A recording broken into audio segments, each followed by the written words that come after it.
O que também não muda é o serviço de agroindústria e também das indústrias catarinenses. Por quê?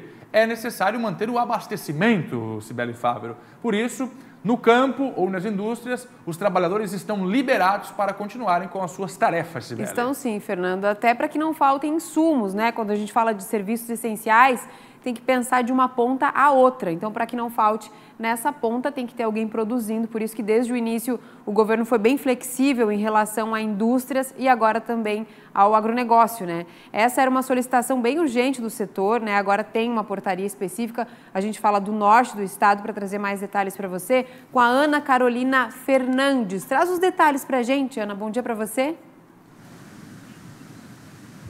Cibele, bom dia. Como você disse, solicitação antiga aqui do setor industrial, Joinville, né, grande polo industrial aqui de Santa Catarina.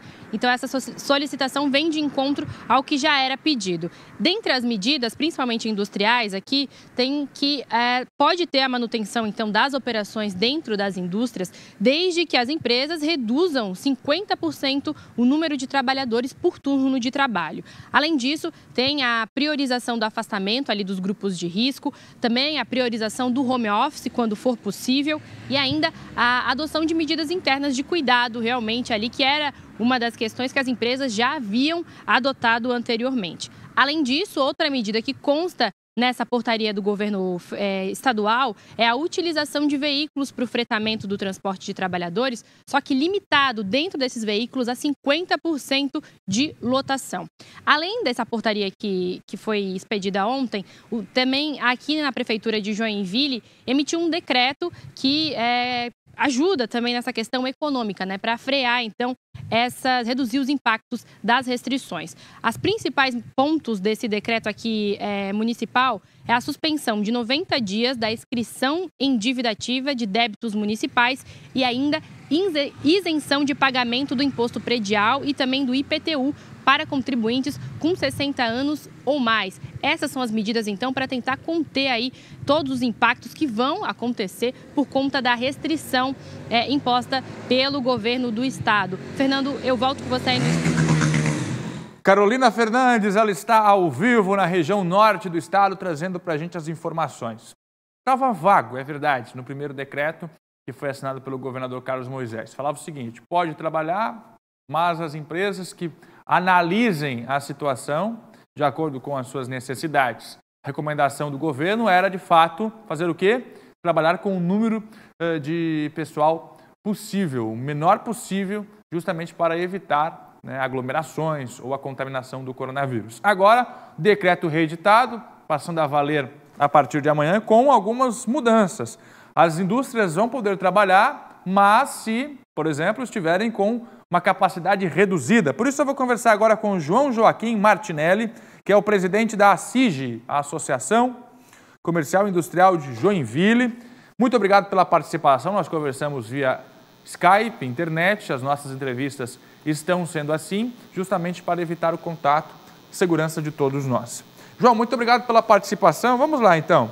A partir de agora, essas mudanças do decreto do governador facilita a vida? Como o setor está encarando essas medidas que foram anunciadas para que as portas sejam mantidas abertas na indústria de Santa Catarina? Boa tarde. Boa tarde a todos. Isso depende muito de cada negócio, porque a maioria das empresas começou a estar em coletivas.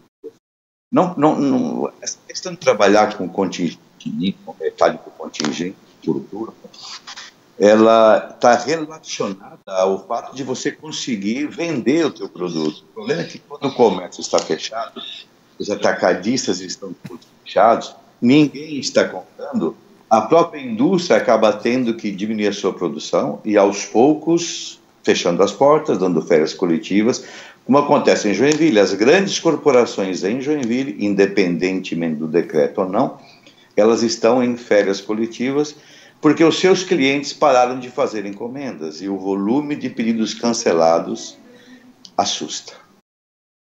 Agora, com relação a essa determinação do governo, por exemplo, dos setores de administração trabalharem remotamente, essas medidas já estão sendo cumpridas, a exemplo desta que eu citei, presidente? Estão sendo cumpridas, sim. Todos estão trabalhando com o mínimo necessário, o mínimo. O home office está valendo, a cidade está vazia. E eu queria ressaltar o trabalho da nossa entidade. Nós estamos comprando respiradores, comprando máscaras, macacões de proteção aos profissionais da saúde, montando cestas básicas.